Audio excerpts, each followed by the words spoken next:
She said, "You're not giving me full access to your savings. That's financial abuse." I replied, "You're right."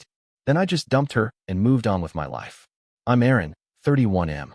My girlfriend, well, ex now, Lena is 29F. We were together just under 2 years, living together for 8 months. On paper, we probably looked solid. No cheating scandals, no screaming matches, no dramatic breakups at bars. Just two adults with jobs and a shared lease. At least that's what I thought. Lena has always had a strong personality. She's sharp, opinionated, and never wrong in her own mind. I used to tell myself that was confidence. She'd correct waiters, talk over people in group settings, and had a habit of explaining my own job to me in front of others. I learned pretty early that disagreeing with her wasn't worth the headache, so I picked my battles. That part's on me. Money was one of those things I thought we were aligned on. I work in software, make decent money, and I'm careful with it. Not cheap, just intentional. I've always kept my savings separate. Emergency fund, long-term savings, investments. Lena knew this. We split rent and utilities proportionally. I covered most of the groceries. She handled smaller stuff. It felt fair. She, on the other hand, hated the idea of separate. She called it half-committed energy. Anytime finances came up, she'd make little comments. "It's weird you don't trust me with money." Or, "If we're building a future, why are you acting single?" I brushed it off as talk. Annoying, but just talk. Last week, that changed. We were sitting on the couch after dinner, her scrolling on her phone, me half watching something forgettable on Netflix. Out of nowhere, she turns to me and says, "So, I was thinking, you should give me full access to your savings." I laughed, because I genuinely thought she was joking. She didn't laugh back. Instead, she tilted her head, gave me that look she does when she thinks she's about to educate someone, and said, "I'm serious. Couples who don't share everything are toxic." I asked her why she needed access. Not accusatory, just confused. That's when her tone shifted. Cold. Annoyed. Like I'd failed a test I didn't know I was taking. She said, "Because if you don't, that's financial abuse." And something in my chest went very still. I didn't respond right away. Not because I was stunned, but because I was trying to understand how we got there so casually. Like she'd just accused me of forgetting to buy milk. I asked her to repeat it. Calmly. She sighed, loud and exaggerated, like I was being deliberately dense. "Aaron, controlling money is literally one of the main forms of abuse. I've read about this. You keeping your savings locked away where I can't see or touch it is a power imbalance." That word, power, kept coming up with her lately. I told her I wasn't controlling anything. The money was mine. I paid my share. I never questioned her spending. I never told her what she could or couldn't buy. I just didn't hand over my bank login. She smirked. Actually smirked. "That's exactly what an abuser would say," she replied. "You don't think you're doing anything wrong." Something about the way she said it felt rehearsed. Like she'd practiced this argument in the shower or with her friends. I asked her if someone had put this idea in her head. Wrong move. She snapped upright and said, "Wow. So now I can't even have my own thoughts? You really do see me as beneath you." I remember noticing how fast the conversation escalated. 10 minutes earlier, we were arguing about what to watch. Now I was apparently an abusive partner. She went on a rant about trust. About how real couples don't hide things. About how if I got hit by a bus tomorrow, she wouldn't even know what accounts existed. I told her we could talk about planning, beneficiaries, wills, normal adult stuff. "That's not the same," she said sharply. "That still puts you in control." I asked her directly, "What are you actually asking for?" She crossed her arms. "Your login. All of it. Savings, investments, everything. Full transparency." I said no. Not angrily. Not dramatically. Just no. Her face changed instantly. No yelling yet. Just this tight, offended smile. "Okay," she said slowly. "Then let me be clear. What you're doing is financial abuse, and I won't stay in a relationship where I'm being controlled." That was the moment. The exact moment. Not because she wanted access to my money, but because she was willing to label me an abuser to get it. I nodded and said, "You're right." She blinked. "Excuse me." "You're right," I repeated. "This isn't healthy." She relaxed, visibly. Thought she'd won. Then I added, "So we're done." The silence after that felt heavy, like the air dropped out of the room. For a second, she just stared at me like I'd spoken a foreign language. "We're what?" she asked. "Done," I said again, just as calm. My heart was beating hard, but my voice didn't shake. That surprised me. I wasn't angry. I wasn't sad. I just felt clear. She laughed, short and sharp. You're being dramatic. Sit down. I stayed where I was. No, I said. I'm not giving you access to my money, and I'm not staying with someone who calls me abusive when they don't get what they want. Her face hardened instantly. So you're punishing me for setting boundaries? That word again. Boundaries. Everything was a buzzword with her lately. I'm responding to yours, I replied. You said you won't stay? I'm agreeing. She stood up and started pacing, running her hands through her hair like this was suddenly my meltdown. Unbelievable. Do you hear yourself? You're throwing away a 2-year relationship over money. No, I said. I'm ending it over manipulation. That's when the insults started. Not yelling. Lena didn't yell. She did something worse. She talked slowly, deliberately, like she was explaining something to a child. You're selfish, she said. You've always been. You hide behind logic because you don't know how to be generous. Any woman would see this as a red flag. I nodded. Okay. That seemed to irritate her more than arguing would have. So that's it, she asked. You just walk away? Yes. She scoffed. You think you're some kind of hero right now. I don't, I said. I think I'm tired. She crossed her arms again and leaned against the counter. You'll regret this. You'll realize how hard it is to find someone who actually challenges you. I picked up my keys from the table. I don't need to be challenged by someone trying to control me. For the first time, I saw uncertainty flicker across her face. Where are you going? She asked. For a walk, I said. When I come back, we can talk logistics. But the relationship part is over. She opened her mouth like she was about to say something cutting, then stopped herself. Switch tactics. You know, she said quietly. Most men would be grateful to have a girlfriend who wants to build something real. I looked at her, really looked at her, and felt nothing. No pull. No guilt. I want peace, I said. Not access requests. I walked out before she could respond, and for the first time in 2 years, the silence felt like relief. I walked for almost an hour. No music, no phone scrolling. Just me, the cold air, and that strange calm that comes after you finally stop arguing with reality. When I got back, the apartment lights were all on. Every single one. That should have been my first clue. Lena was sitting at the kitchen table with her laptop open, my notebook beside it. The one I used to track bills and savings goals. She didn't look up when I came in. I made a list, she said, tapping the table. Since you want to be impulsive, I figured I'd be practical. I didn't sit down. She finally glanced up, annoyed. We need to talk about how this is going to work. You can't just kick me out. I'm not, I said. We're both on the lease. We'll handle it like adults. She rolled her eyes. There you go again. Detached. Cold. This is exactly what I'm talking about.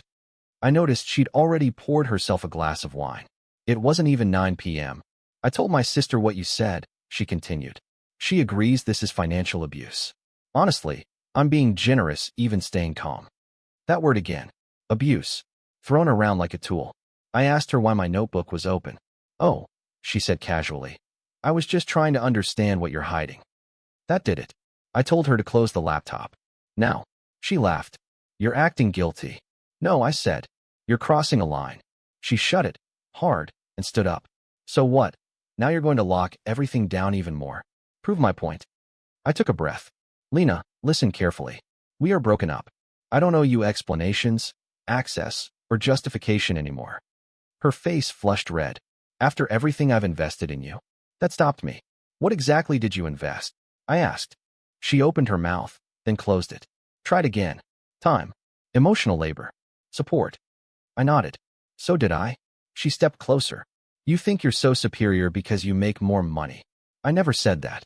You don't have to, she snapped. It's written all over you. That's when I realized something uncomfortable but clarifying. This was never about shared finances. It was about control. About leveling the field in a way that only benefited her. I grabbed my overnight bag from the closet and started packing essentials. Her voice sharpened. If you walk out again, don't bother coming back. I zipped the bag and looked at her. I already did. And for the first time since this started, she looked scared.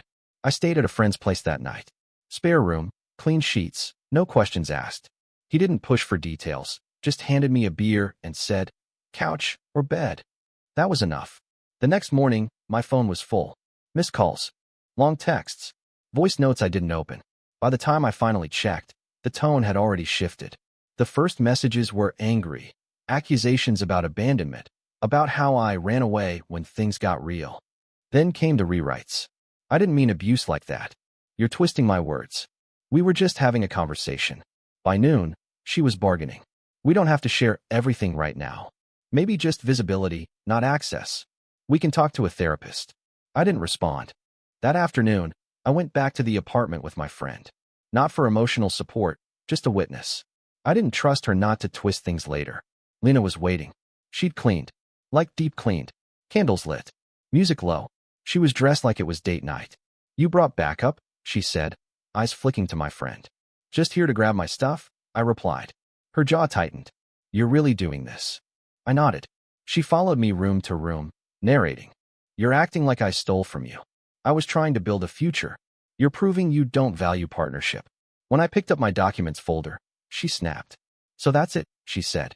You get to walk away with everything? I stopped and looked at her. Everything I brought in, yes. She laughed bitterly. God, you're such a stereotype. I didn't ask which one. As we headed out, she said the line she probably thought would land hardest. You know you'll never find someone who cares enough to fight for this. I paused at the door, turned back, and said quietly, I don't want someone who fights me. She didn't follow us out. That night, I changed every password. Bank accounts, email, cloud storage.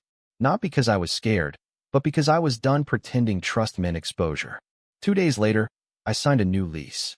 And for the first time since we started dating, my money and my life felt like my own again. I thought that would be the end of it. Clean break. Move on. Learn the lesson and don't look back. I underestimated how hard Lena took losing control. A week after I moved out, she emailed me. Not texted, emailed. Subject line, documentation. Inside was a long, structured message. Bullet points. Headers. It read less like something from an ex and more like a case file. She claimed I had financially destabilized her by leaving. That my refusal to share savings had created dependency dynamics. That my sudden exit caused emotional and economic harm. She attached screenshots, rent statements, old Venmo payments, even a photo of groceries I'd bought months ago, circled in red like evidence. At the bottom, she wrote, I'm not trying to escalate this, but I need you to acknowledge the harm you caused. I stared at the screen for a long time. Not because I felt guilty, but because I finally saw the pattern clearly. Everything with Lena had always been about narrative. Whoever controlled the story controlled the situation. When she couldn't access my money, she reframed it as abuse. When I left, it became harm. If I stayed silent, she could decide what the silence meant. So I replied once. Short. Direct. Do not contact me again except regarding lease logistics. Any further accusations should go through a lawyer. She responded within 5 minutes. Wow. Threatening me now? I didn't answer. 2 days later, she posted something vague on social media. No names, but clear enough. A long caption about men who weaponize finances and how emotional abuse doesn't always look loud. Comments flooded in. Heart emojis. So proud of you. You're so strong. A mutual friend texted me asking if I was okay. That one hurt more than the post. Not because I cared what strangers thought, but because Lena knew exactly how to frame herself as the victim without ever mentioning the part where she demanded my bank passwords. That night, sitting alone in my new place, I finally felt the anger hit. Not explosive, just heavy. I realized something important then. I didn't dodge a breakup. I dodged a future where every boundary would have been turned into an accusation. And that thought made the anger fade almost as quickly as it came. About 2 weeks after the breakup, Lena tried one last angle. She showed up at my work. Not inside. Security wouldn't allow that. But in the lobby, leaning against the wall like she just happened to be there. I found out because the receptionist messaged me asking if I knew a woman named Lena who says it's urgent. I told her no. Then I sighed and said yes. Against my better judgment, I went down. She looked different. Softer. No sharp edges. Hair pulled back, neutral clothes, eyes tired instead of angry. If I didn't know better, I might have believed it was genuine. Hi, Aaron, she said quietly. I didn't hug her. Didn't smile. What do you want? She flinched, just slightly. I think things got out of hand. I waited. She talked. About stress. About fear. About how she'd read too much online. About how the word abuse was too strong and not what she meant. She said she felt abandoned. Said she panicked when she realized how much power I had and how little she had. That part was the closest thing to honesty I'd heard. I didn't want your money, she said. I wanted to know you couldn't leave me stranded. I looked at her for a long moment before answering. That's exactly why I left. Her eyes filled. So that's it. You won't even talk about fixing this. I shook my head. Lena, you tried to trap me with language. You tried to shame me into compliance. That's not a misunderstanding. That's a deal breaker. She whispered, I would have done anything for you. I replied, you would have done anything to me. That landed. She didn't argue after that. Just nodded, wiped her face, and said, I guess I misjudged you. I watched her walk out of the building and felt something close to sympathy, but not regret.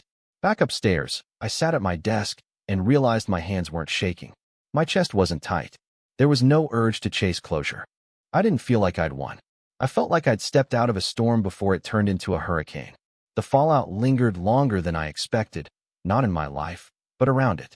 Mutual friends started choosing sides without ever asking what actually happened. Some drifted quietly. Others asked careful, loaded questions like, so, what really happened with the money thing? As if there was a version where I looked reasonable and another where I didn't.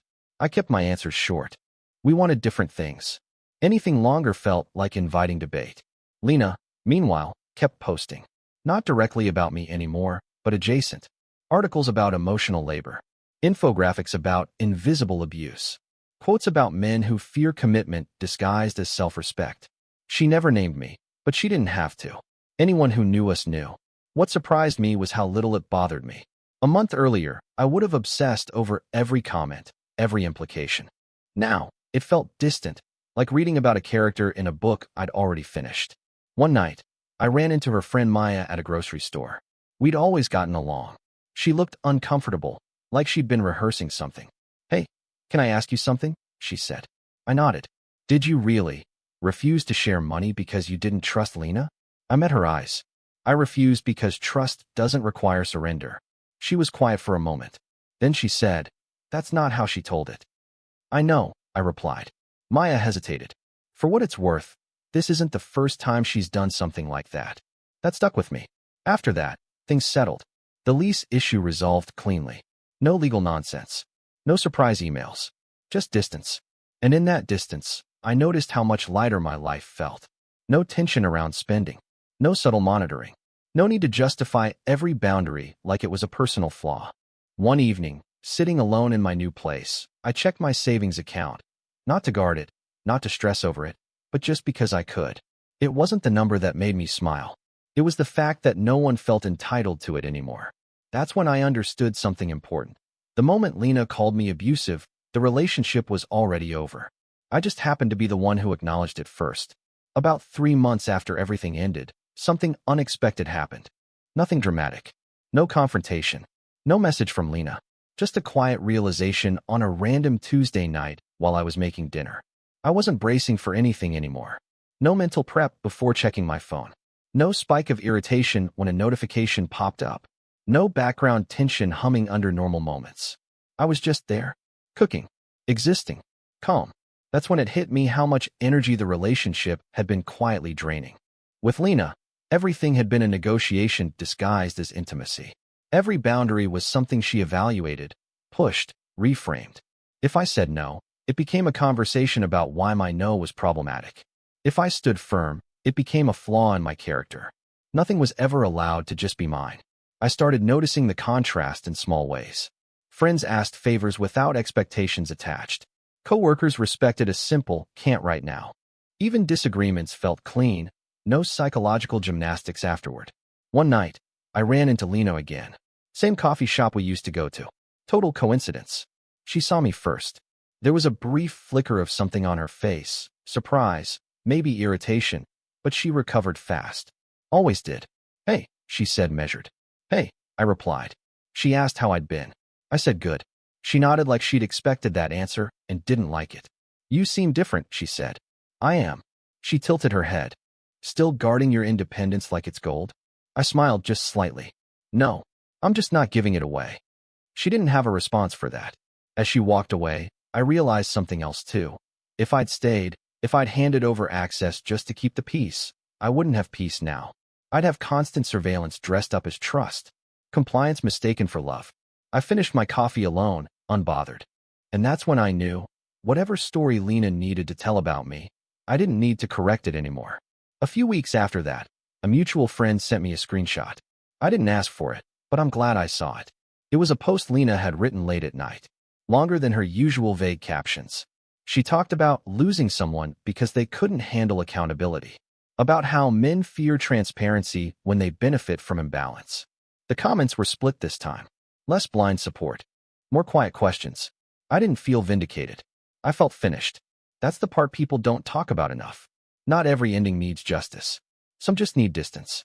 Looking back, the moment she said the words financial abuse, something snapped into place for me. Not because the accusation scared me, but because it showed how easily she was willing to weaponize language to get compliance. If I'd given in, it wouldn't have stopped there. Next, it would have been how I spent my time. Then who I talked to. Then how I made decisions. All under the banner of partnership. I didn't dodge a bullet. I dodged a slow erosion. I'm not angry at her anymore. I don't hate her. I just see her clearly now, and clarity has a way of killing attachment without drama. My life is quiet these days. Stable. My money sits where I put it. My choices don't need defending. When I say no, it stays no. And when I say yes, it actually means something. So here's why I'm posting this. If someone tells you that your boundaries are abuse, pause. If someone says trust means access, pause. If someone reframes your autonomy as cruelty, pause. Love doesn't require surrender. Trust doesn't require exposure. And partnership doesn't start with ultimatums. She said, "You're not giving me full access to your savings. That's financial abuse." I replied, "You're right." And then I walked away. Not because I was wrong, but because I finally understood I was done.